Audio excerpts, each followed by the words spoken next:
All right, if you can hear me, let me know. We lost everyone because our system keeps crashing. I'm not sure why. So if it crashes again, we probably won't be back on, but at least we can try it here. There's nobody in there yet. Do you see it pop up yet or no? It's 27 seconds in. Nobody's in here yet. 33 seconds. So at least if they come in, they should hear me talking. Oh, there's CJ. Hello again. When will you be on? Kevin, I'm on right now. Can't you hear me? If you can hear me, let me know. This is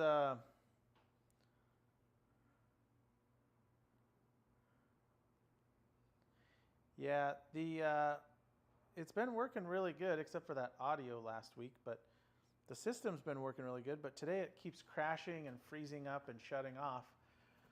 So let's give it just a sec here. Well, hopefully some people jump on. If it freezes up again, we probably won't restart it because we got to figure out why it's doing this. But can you guys hear me okay? Okay, sounds like they can hear me. All right, we got Dave, Kim, Kevin, Ken. Hey, there's Ken. Yeah, third time's a charm, hopefully. We'll see. It's a great way to start. It's embarrassing for us, so thanks for hanging in there, guys. It's being late is not good ever, and this is now 15 minutes late. Volume is low, Kim said. I hate to touch anything, but I'll try to up the volume. How's that? Any better? I am my assistant, Kevin, so it's my fault. All right, let's see how it goes. Is it too loud now? I upped it a little bit. All right, we'll give it a try here. All right, well, thanks for joining us again and again, and now again today. So hopefully this will be the last one and we can get through it.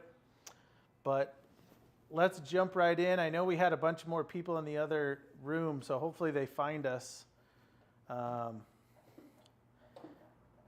I appreciate the feedback. I'm not going to adjust any more settings because I think that's how things are freezing up or something. I don't know what's going on. So hopefully you can hear me okay. If not, crank it up. But we'll let her go. Yeah, terrible. We're on Verizon internet, and I'm not impressed so far, I'll tell you that. But let's jump right into it because we already put you behind here. Okay, let's go over to the table and look at what we're doing today. Oh, that's not the table. Okay, so Amy, flip that monitor around for me so I can see it. Yeah, that's good. Today we are making the section right here for our copper fountain pen that we've been doing. Here's the cap and the body from last week. If you didn't watch last week or the week before, you may want to go check them out. We cover all the tooling as well as we drill and tap the body inside and outside for the cap and body, and as well the inside threads for the section. So if you haven't seen that, they are posted both in the live and a replay. And today we're going to make the section. And what the section is it's your grip that you hold the pen with, and it also holds your nib and your converter all in one little unit here so that it can go into your body. So we got to turn this into this, which is a whole lot of fun that you're going to see here. So what we're going to use today, on the inside of the section where the nib threads in, we're going to use 4 different drill bits. 5 if you want to count the 6 millimeter for the tenon cutter. So we're going to use technically 5 drill bits for that. I'll go over the sizes here in just a minute. We're going to use the tenon cutter to cut the outside tenon here for the body threads. Those are M10. Then we're going to use our M10 die, as well as the niche system with the die holder for that. And we're going to use the niche system with the tap holder for tapping the inside threads for the nib. This is a Jowo nib. It's Jowo, and it uses some very fine threads in there, so we're going to do that. Now, other than that, pretty basic stuff. We need a drill chuck, which we have here. And then our collet chuck is how we will hold this. But let's talk briefly about the nib and what we're doing here. So I'm going to take this apart. What you're looking at very blown up here is this part of the nib right here, the housing. So that's basically everything where the gold stops, everything back. And what we want to look at and why this is important is this is why we have so many drills. So it may be kind of hard to see on camera, I don't know, but there's basically a lip here, very small lip, then another lip here, and then one size all the way back to the threads, then the threads, and then a small step down to the final one here. Now the drill bits I'm going to use, and you can use alternatively, there are some letter bits and maybe even some metrics that'll work. For the small hole all the way through, which is this part here, I'm going to be using a 9/32. Then for the flat part here up to leading up to the threads, I'm going to use a 5/16. For this long lip, I'm going to use a 21/64. And for this little tiny lip on the end here, I'm going to use 3/8. Now, to give you some measurements to start with, because remember, this is all for making your first one and kind of getting started. For the 9/32, we're going to drill all the way through. But don't do that too soon because we need to do that 6 millimeter for the tenon first. For the 5/16, this one here, we're going to drill, I wrote down 13.5, but we're actually going to change that to around 12 or 12.5. So go ahead and write 12 in your notes if you're taking notes. If you're not, don't worry about it. For the 21/64, that's this part here of the nib. We're going to go 2.5 millimeters or 2.3. And then this very end lip, we're going to go 1.2 to 1.5. And these are all very general because, you know, if you made this a little longer, it's not going to hurt anything. It's just not going to be as snug a fit. What we're trying to do is replicate the shape of this housing through every step. And then, of course, this is the threads that we're going to tap. So once we have the holes all lined up, we will tap that and we should be able to screw this guy in just like this into the section. And that's what our goal is. So to do that, we're going to first do the outside of the section. We're going to cut a tenon, cut the M10 threads, then we'll flip her around and do the inside. So let's get set up to do that. Now, first thing we're going to do is set up the tenon cutter. If you didn't see my video last week, I'm going to set this up real quick for use, but obviously there's more info. The tenon cutter comes with setup bushings. That's what this is, a setup bushing, from size 9 to 15. So that's your range of sizes you can do, M9 to M15. And how this works is you want to loosen. And this does not come with a drill bit. So I misspoke last week. And sometimes that happens when you're live. You think you remember one thing and you're wrong. So don't hold me to anything I say here. I'm trying to do my best to remember. So bear with me. But if I misspeak, whatever is on the website or whatever anyone else on the staff tells you is the answer. So they're the answer, not me. I'm going by memory. I don't have it in front of me. All right, so to do this, you want to loosen the blade, which I kind of just did, and then I retightened it. You want to slide the setup bushing into the carbide cutter, and you want that carbide cutter nice and flat to the bushing, but you don't want it so tight you can't spin it. You want there to be no gap or no air, but you don't want it to be so tight that it locks it up. So I like to get it lined up like I like, and then I kind of hold this blade with my finger and just gently snug these. Make sure I'm good here, and if I'm good, I can lock it down. And then one more time. So that's a pretty good setup. If you look at it, oh, looks like I tweaked a little. So I got a little gap on this side now. So actually I need to redo that real quick. It's hard to do when I'm trying to point it towards the camera. So I'm gonna get it, looks pretty good there. Hold her down. Lock her down. All right. Now I can snug it down. Now you want to snug this down. And remember, this is a carbide cutter on the end of this thing. So you want to make sure this is all snug. You don't want it to be spinning on your lathe or get caught on your tailstock and spin, because this is a carbide cutter. This could do some damage. You could even cut your pinky. So make sure that's locked down nicely. You can see my setup bushing still moves freely. And now I can take that off. So I'm ready to do my tenon when we get to that stage. Let's prep this, and then we can cut this and begin this whole process. Now, this is kind of an important part, so listen up here. The length of your section, now remember, this was just the end of our cutoff of this blank, and we didn't trim it necessarily to a certain size. But the length of your section is very important, because you only have so much room in your cap for your nib to go. And if you make your section an extra 10 millimeters without accounting for that in here, you're going to smash your nib into the top of the cap. So you need to have some sort of measurements that you're following. That way the depth of your cap works well with the depth of your section and your nib, and they're not too short or too long.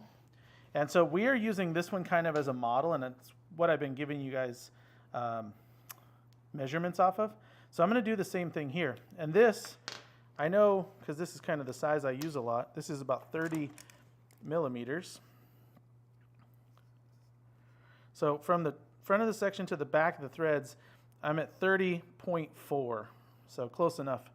So I want to make this 30 millimeters. Now, one thing I don't have here is really a flat edge. So I'm going to go over and put this on the lathe and kind of square up one end and then measure 30, and then we're going to cut this down. So we want this to be 30 total with these threads when we're done.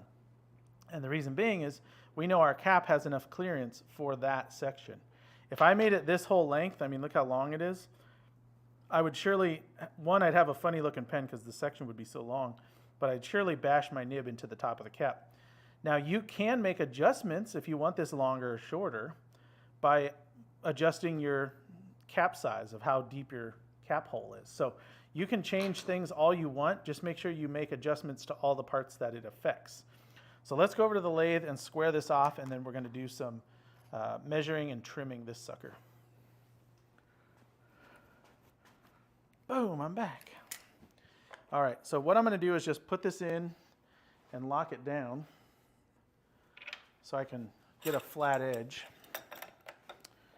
Now, I should have cut this on a better saw, but I cut it on my bandsaw, which isn't great, and it's not square. But if it was square, that'd be a lot easier, but you can kind of square it up here. So I'm putting everything in a collet chuck. It's just easier for me. Let me wear my glasses so I can see. Whoop. Every time. All right. So I'm just going to square up these edges. And if you don't have a square edge, if you can hear that noise, it's kind of a wobble sound. And you can kind of see my tool bouncing a little here. I kind of know it's not square based on that. And obviously I'm not going to get a perfect square with a handheld carbide tool, but I can get it a lot closer. And you hear there's no wobble, my tool's not moving. So that's close enough for me. While I've got this in here, I'm going to go ahead and throw in my center drill.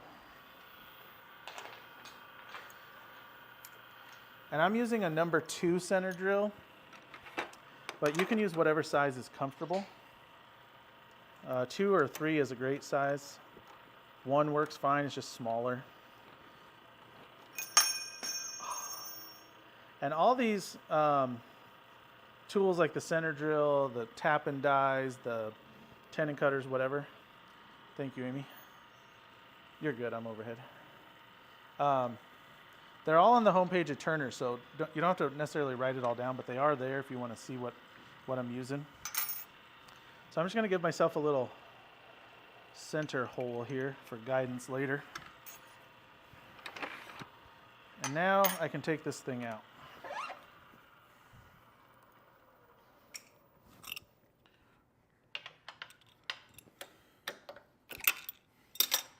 Okay. So I want to measure this to 30 millimeters. So I'm going to lock this down.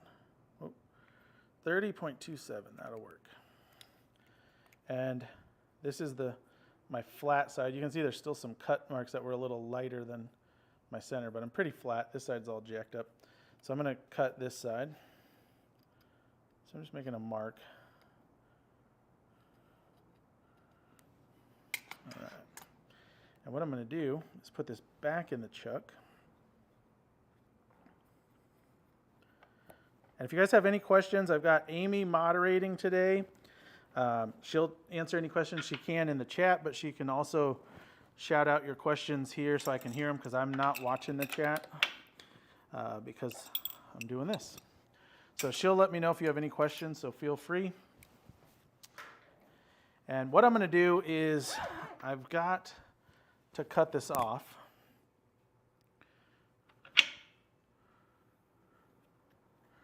So I'm going to use this. You could use a saw or a parting tool or whatever. I've got my little diamond cutter here. So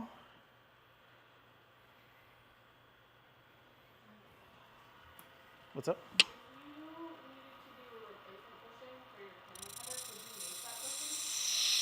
Oh, absolutely. Yeah, you would just make it to whatever the size you need is. Yeah, that's a good question. Yeah, absolutely, you could make it pretty easily.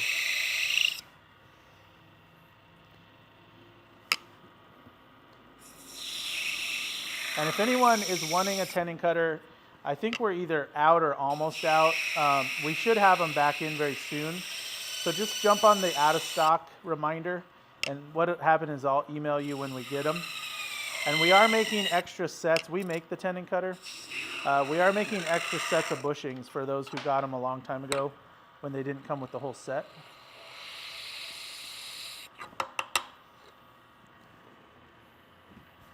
So there again, I'm just going to try to do my best to flatten this out as much as I can. Doesn't have to be perfect, and it certainly won't be. But I'm just creeping up to my line. My line is right here, so I'm just kind of getting as close as I can to my line. And that should be pretty good. All right, now I'm going to center drill this one.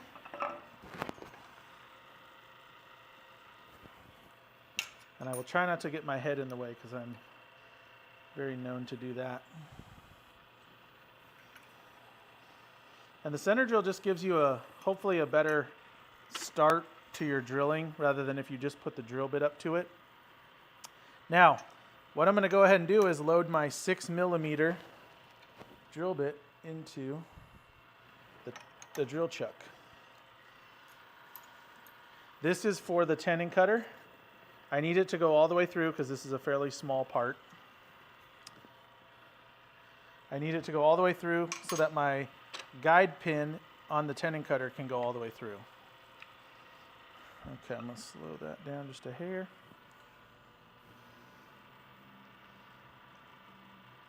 So it's not a crazy amount of drilling or difficult drill because it's so small. I do like to back it up and clear it though, because we get all that goop on our drill bit.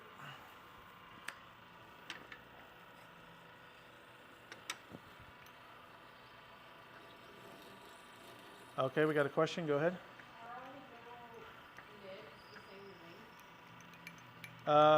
You mean like the different sizes? Like the 5 and the 6, or are all the 6s the same? So we're making for a size 6. 6 will be different than 5, but I would imagine all the 6s are the same, but I don't know that I've ever compared them, so that would be something to check out. But I can't imagine they would make different sizes of the same size nib.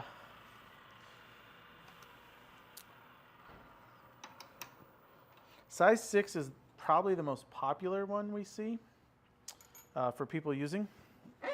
Now, I'm just going to get my tool rest out of the way to free up some space here. And I'm grabbing the tenon cutter. Now, I want to make sure you guys can see this. The tenon cutter is a lifesaver for not only time, but accuracy and speed. You could do this manually by hand, but you'd need to start and stop a lot to make sure you don't cut too far or too little. And so far, since I've been using this tenon cutter, every time I've taken my time and set it well, which has been every time I think, I've had a perfect tenon that has worked really well. So I hope I didn't just do myself in by saying that, but it's been really great. All right. So I just put a little bit of fluid in there because I want this shaft to flow freely. I always like to check it like this because sometimes if my drill bit just breaks through and it has a little nubbin on the other side, it'll bind up on your pilot shaft, and you don't want that to be the case. So I can now load this guy up, get that started, and I'm just going to get it close. Oh, there we go. I got a couple millimeters in between the blank and the tenon cutter.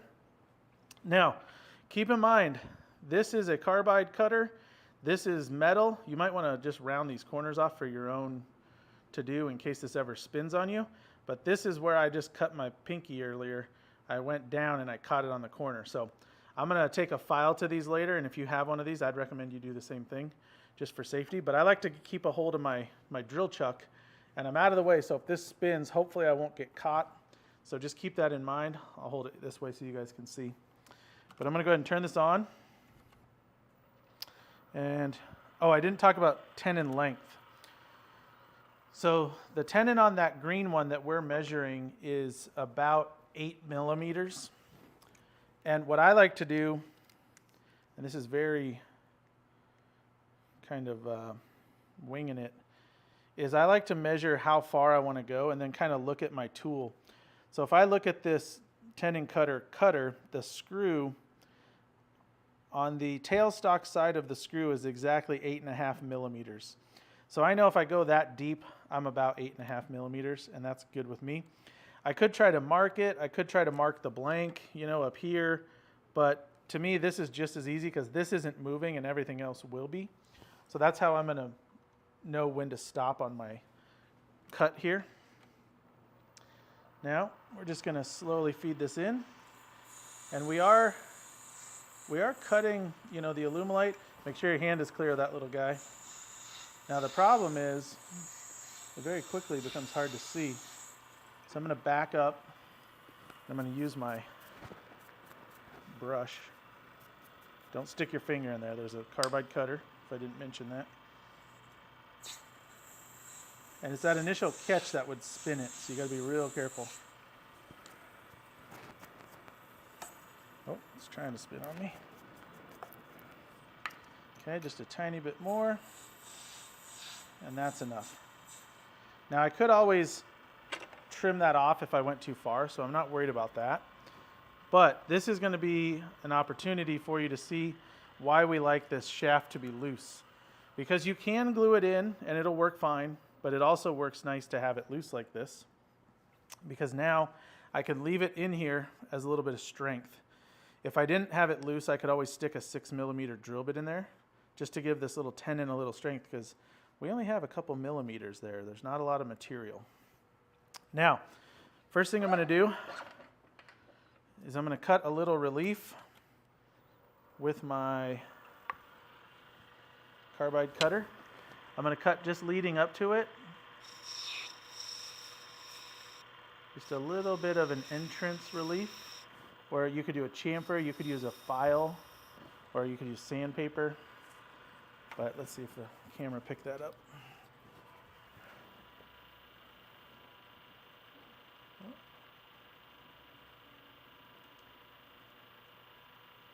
That's about as close as I can get it. So you can see there's a little bit of a chamfer there. And then I'm going to take my diamond, pointy diamond, and kind of do the same at the back. Now don't take off too much because it's already thin and we're already kind of in a fragile state with this. The next thing I'm going to do, once I remove this tenon cutter,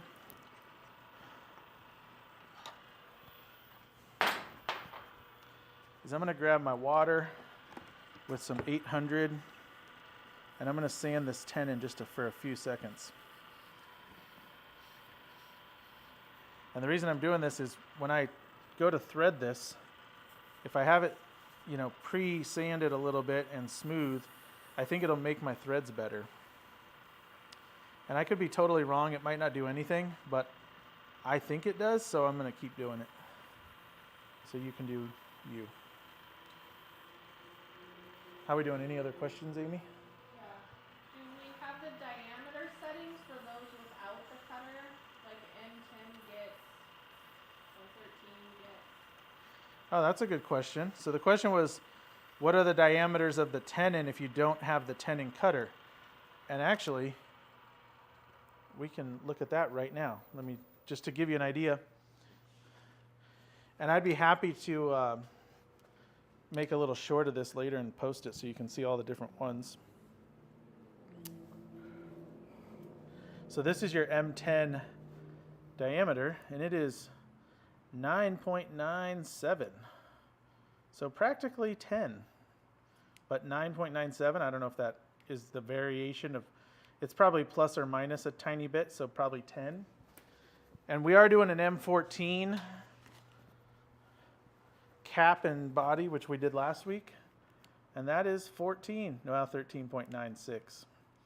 So basically, the tenon is the size of your threading. So M10 is M10, 9 is 9. Hope that helps. But that makes it easy for you. Now, if I was going to do this without the tenon cutter, I'd probably either find something that, like I've seen people use wrenches that fit the right size, and that way you can quickly test the tenon. But it's tough to stop and measure over and over again. It takes a lot of time. Good question, whoever that was. All right, let's get this just a little better right here. Now, you could do this in a different order, but I don't recommend it because if we do the other side first, we're going to drill this slightly larger than the M6, and we would not have our guide for the tenon cutter. So if you weren't using the tenon cutter, that would be fine. But since we are, we want to do this section first. Let's go to the table and grab our dies we need. Okay, we're going to use the niche system here. And I'm going to use the middle size die holder. I'll lock that in. All right. And then I need the M10 die. And I want to put it in and get my alignment screws here. And you want to tighten those in. One, it helps them keep it aligned, and two, it keeps the die from spinning. Looks like I got it a little wonky. There we go. All right. So that is what I'm going to need. Okay, so that just goes in there. Now we get this up nice and close. And what we're doing is we're just cutting these threads. So right here, we are going to use the die. I'm not going to run the machine. I do put a little cutting fluid of some sort. This is WD-40. But you can see I can freely spin this and I can freely spin this. So it kind of works out well. So you want to get the die up to the piece and push forward as you spin. And you'll see those curly cues coming out of there. Hopefully you can see them. And if you come back, they cut loose. Now what I like about this is now I can spin this freely and get rid of these threads that are in the way, or the cuttings, whatever they are, shavings. I can keep going, back it up, keep going, back it up. And I like to back it up before I get to the end and try to get these out because I want to try to get my die up to the shoulder as close as possible.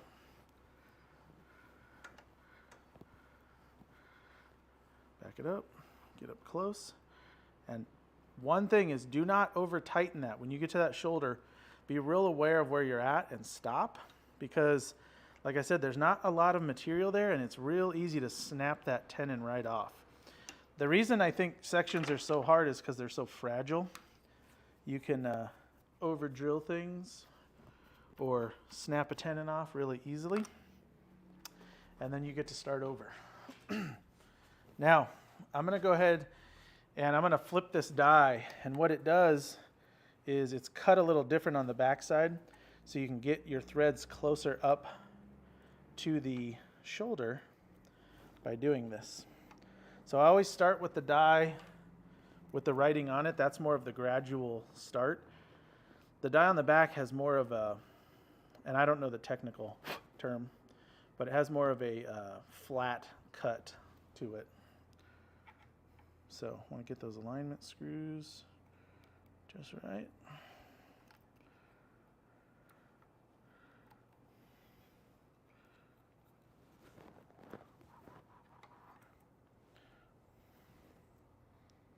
Okay. Now, very careful to start this. I certainly don't want to cross thread it, so I'm going to just kind of press it on there and see where I'm at. Looks pretty good. And I shouldn't have, let's see. I shouldn't have a lot of, I think I'm a little tight here. I shouldn't have a lot of fresh threads. Where are we at? My alignments aren't on. Oh, way off. Wow, that really spun. That means they were going to spin me out there.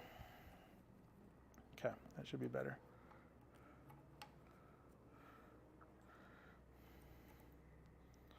Okay. So I'm not cutting new threads, but I'm cutting further than I was before. So once I get this started, it should just kind of thread on. And you'll get tiny little bits, but you shouldn't have giant curly cues like you did the first time. Now, more at the end because you're actually cutting material you didn't cut the first time. But see, I got a little further to the shoulder, and my threads are going to be a little cleaner. There we go. And they look really good. Now I can brush this off. And I'm going to take my 800 and just give this a real gentle, quick sand. And if you remember from before, I like to just take the very sharp tips off of my threads, and that's kind of what I'm trying to do here. So, I can brush that off. Let me grab the body, and we'll give it a test fit. Now you want to be careful of debris both in the body or on the section here. If there's chunks or lots of dust, which I don't know if you can see it, but it's like squeegeeing out the wetness, and there's a lot of dust in there. So I'm not going to overly tighten this until I clean it, but that works pretty good and it lines up really nicely. Threads feel really smooth, so we're in good shape. All right. And see, that relief I cut at the beginning, you almost can't see it because it actually moves the material and threads it. And I didn't cut it quite deep enough. But I could cut more if I wanted. But we are now ready to flip it and do the inside, which is the fun part. So, we doing good? Any questions I missed? Yep. Boy, it's weird I can see with my glasses. Makes it a lot easier. All right, let's flip this thing around. This is, it's a pretty small piece. This whole section is only 30 millimeters long, so you don't have a lot to hold it on. Now, I don't need this pilot shaft anymore. See, there's already junk in there holding that thing up.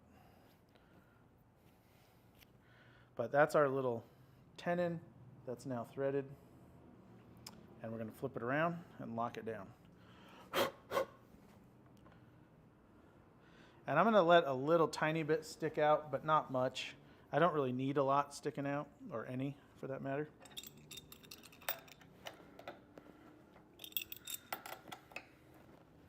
All right.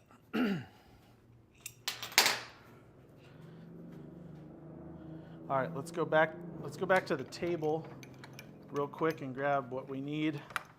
This is going to be, we are going to use this again, but we're going to mostly use the drill bits and drill chuck. So we are done with this. That can go in there. We're done with this this die, and we're going to use the tap. So I'm going to put on the tap holder.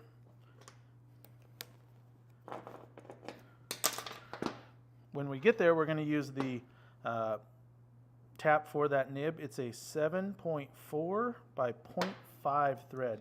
Very, very fine thread. I'm going to go ahead and get that ready. I like to remove my dies so I don't forget. 1, so I can blow them out and clean them. And 2, I'll be looking for this later and wonder where it is. So that needs to be cleaned, but that we can do later. All right, so we got that.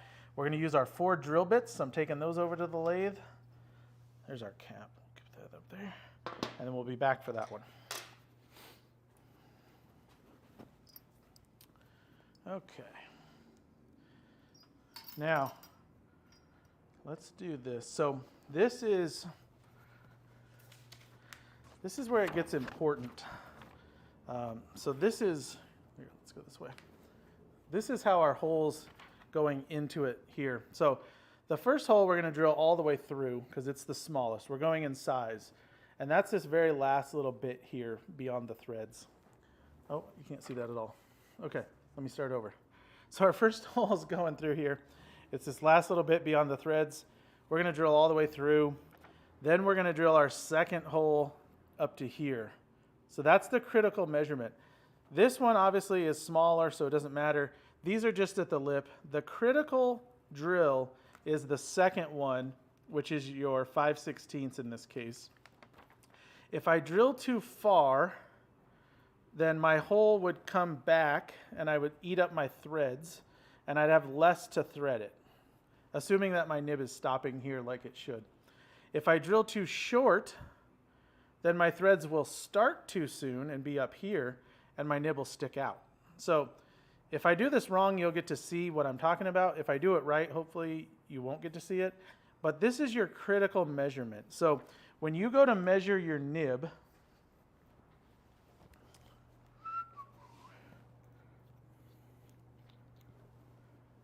if you're replicating the nib to do this, you need to measure from the very tip of the housing to where those threads start.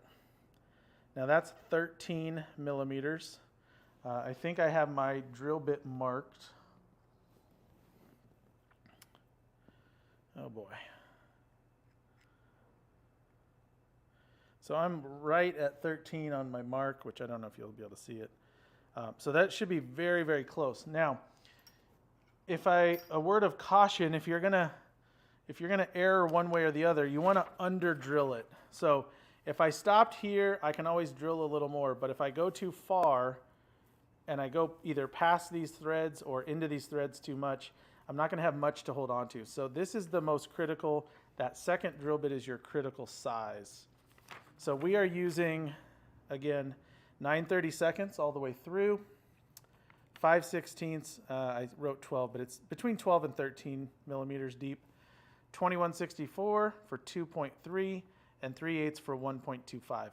Like I said, there are letter bits that correspond almost the same, so if you have letter bits, use those. We have both letter bits and these on the website, but you can use what you have. That's the ideal. So let's get going. Get that over there. Grab a drink. Quiet bunch today. Anybody watching? Oh, 26 people. Excellent. Well, I'm sure we lost some with the technical difficulties, but I don't know what to do with it. It's very frustrating, but we got her going at least. Okay, so we're going to use the drill chuck. Now, last week I was using the keyless chuck.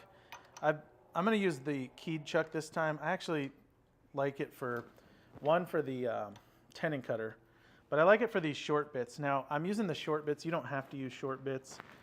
These are for other stuff and when I use the metal lathe. So I'm just using what I've got. I wouldn't buy extra bits if I didn't need to, and I don't need to here. So first we're doing this. What size was it? I just said it. 9 30-seconds. So we're going to drill this through. It's not going to take a whole lot of material out because we already drilled the 6mm all the way through.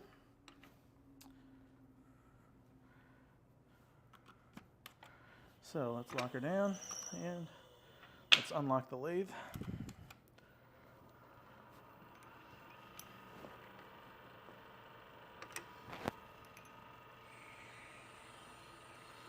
So you can see it's kind of just a very light ribbon of cut, which is fine. Make sure you go all the way through though.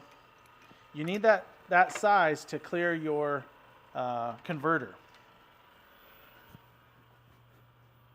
So if you're using a cartridge, they're a little smaller, but a converter clears, well, the other way with the 9 30-seconds. All right, so that's our through bit. Next, this is our critical one. This is our 5/16. And remember, we're going 12 and a half, I think it was, between 12 and 13. 13 is what I measured. I'd rather go a little under than over, but I'm going to try to go right on. Lock her down. I am kind of locking this, not tightly, but I'm snug so that this doesn't move on me. And actually, I want to back this up.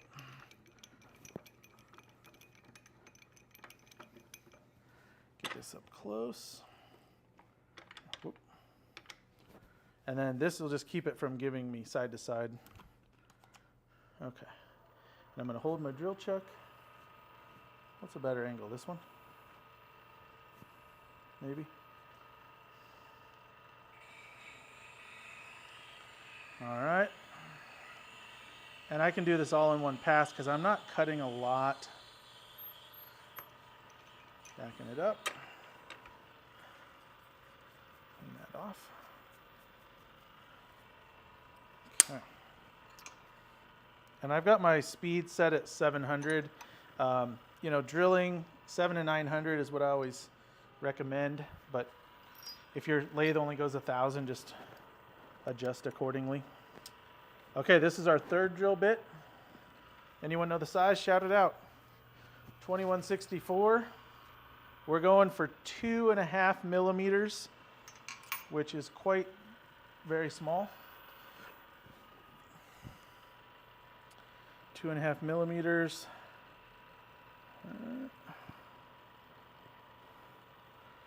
Right there. If you can see it. I mean, that's not a whole lot. So I'm kind of just eyeballing that on the drill where that's going to go. Get it up close. Lock it down. It's snug.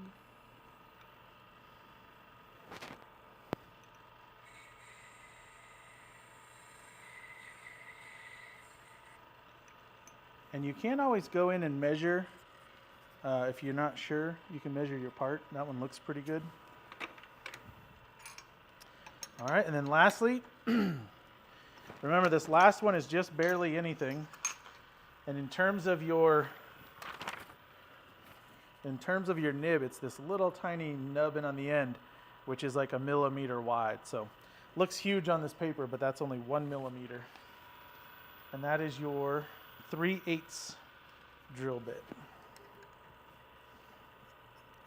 Now I will tell you one thing, if you have a short lathe or you have a lathe that doesn't have the bed for long drill bits, these short bits are nice for that if you do have a space issue, but normally you can get away with anything. These do flex very little too because they're so stubby and short. All right. So we're going 1.5 millimeters from when we contact. Looks like it to me. All right, so there are our 4 drill bits. That is In my mind, that was the trickiest part when I first started doing this, because I would always feel like I had one off or one wasn't right, but that second drill bit is the most critical because that's where your threads start and stop. So now we're ready to tap this. We can grab our niche system with the tap because I already put it together. Now, make sure this little sucker's clean. I should probably throw these in the ultrasonic and then oil them up so they don't rust or something, but I don't know what these are made out of. They don't seem to rust a lot, but they get little spots. Now, I do like to lube the threads when I'm tapping. So we'll push this guy in here just before where it bottoms out. So I'm going to back it up. All right. Now I'm going to do this by hand. I'm not going to power up the lathe, but I'm going to push this way. I'm going to gently rotate and kind of push that way as I go, just like we showed with the other stuff. And I am spinning the lathe by hand on the hand wheel because that gives us kind of double the motion. Back it up to loosen or to cut the threads, thread forward. And you can go a little extra on this. You don't have to, but it doesn't hurt if it's a little more forward motion. All right, and that should be more than enough. And what's cool is you can see when I'm done, if I want to just spin and look, the handle freely spins on this. So it's kind of nice that you can leave it in place, check everything out, make sure it looks good, and then you can kind of spin this back because you got that free motion on there. And when I'm done with the threads, it'll come right out. And there you can see our little bits of material that we just took out. And here's the rest of it. So, easy as could be, right? Now, obviously, I kind of want to clean this before I do too much. Oh, the lathe stole my mic with the magnet. Pulled it right off. But I can kind of gently test this. I'm going to put some WD-40 through it to clear any debris. But I can kind of see where this stops. Okay, that's good. Let's see. So if you can see it, it stops kind of on the outside of the collar, which tells me I'm hitting where my threads are. And if I thread it in, oh, it threads in nice. So that's pretty good. Now you could tweak that if you like your nib to sit on top of the section and have that little lip at the top. That's totally fine, and that's your choice. I like it to just sit down in there. That's pretty good. And then once we shape this, obviously that's going to change the whole look of this. But that looks pretty good. So that went way smoother than it could.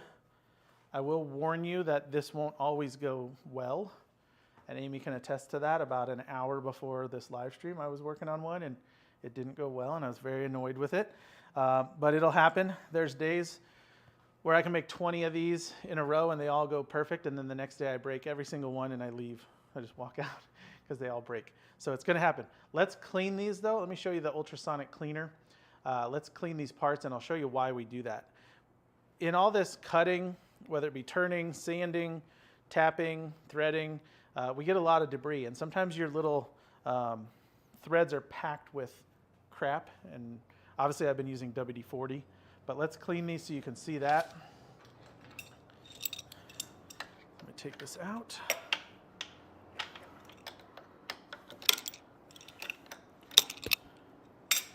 Now the ultrasonic cleaner, I don't think it matters what brand it is. I'll show you the one I have.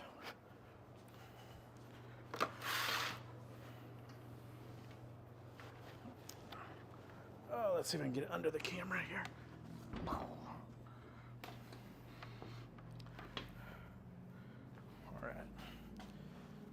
So I've had this one for years. Hold on, I might have you lift that up. And really what you're doing is just cleaning the parts with vibration. So I'm going to drop these in here. I don't think I've cleaned any of these. This is just water. I like to put some kind of mild cleaner like Simple Green or something. Oh, Is it on? And Amy, kind of lift that tripod up and so you can see. But you'll see the WD-40 works out really quickly. All that cloud, that's the WD-40 coming out in the water. But what you'll start to see is little dots of debris starting to come out from the inside. It might take a sec. But that's the dust will start to work out. So even if I blow this with air or use a brush, that stuff is packed into there. And it really makes a huge difference. All that white is WD-40. That'll come right off. But I like to clean it. I'll use, like I said, the Simple Green or something mild. You could just use soapy water. Rinse it with clean water and then let them dry thoroughly. And then you can, you know, if you want to lube your threads some other way, you can certainly do that. But this really gets the inside clean and all of the debris that's packed in there clean. This brand, I don't know anything about it other than I've had it for years and I don't know where I got it. What does it say? Kendall? Kendall. I mean, I don't really think the brand has any relevance unless it just doesn't work. Oh, here you can see the dots of debris starting to float. But any ultrasonic cleaner will work as long as it has really good vibration. Sometimes they do have heat like this one does. You can turn on. I rarely use the heat. Mostly I just use it for that vibrating. It is nice to have a little toothbrush or something to be able to brush the outside stuff with and get it really clean. So I mentioned that last week. That's what I use. Like I said, it doesn't matter. And you don't have to have an ultrasonic cleaner. So if you don't have one and you don't really want one, don't buy it. But I do use that for a lot of other stuff in the shop. So once you have it, you'll go, oh, I could clean it with this or that. So let's see where we're at.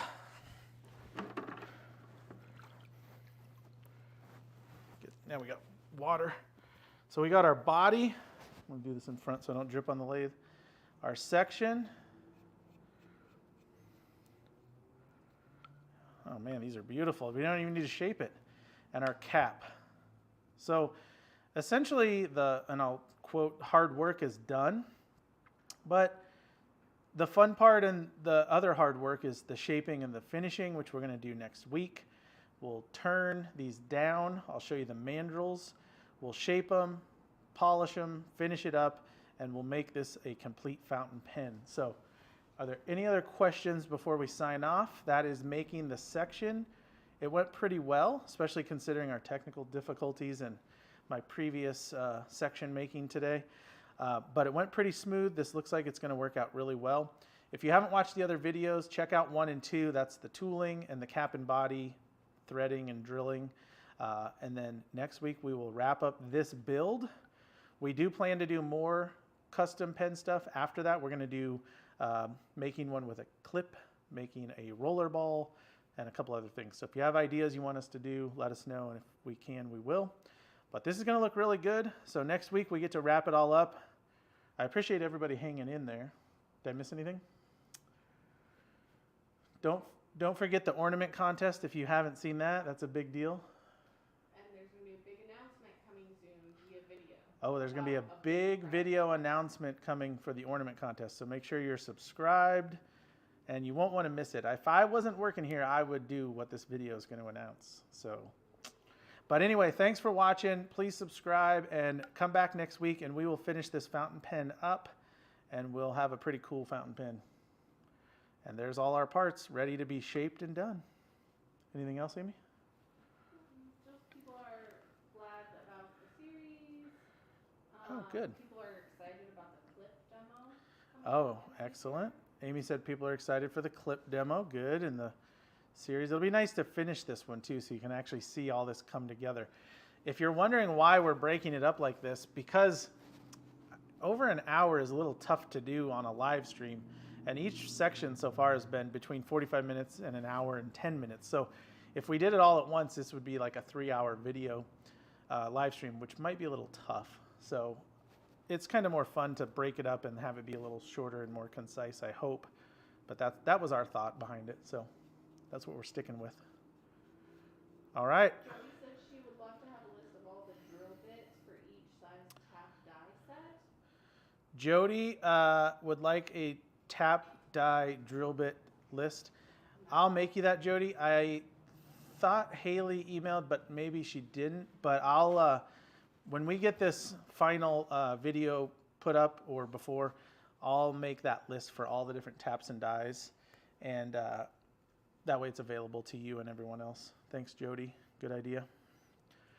Jody has all the stuff, so he's going to be making these before you know it. Anything else?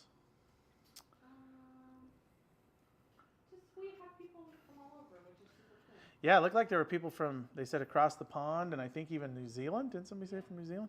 So thanks for watching, everybody. See you next week. 30-second delay. All right.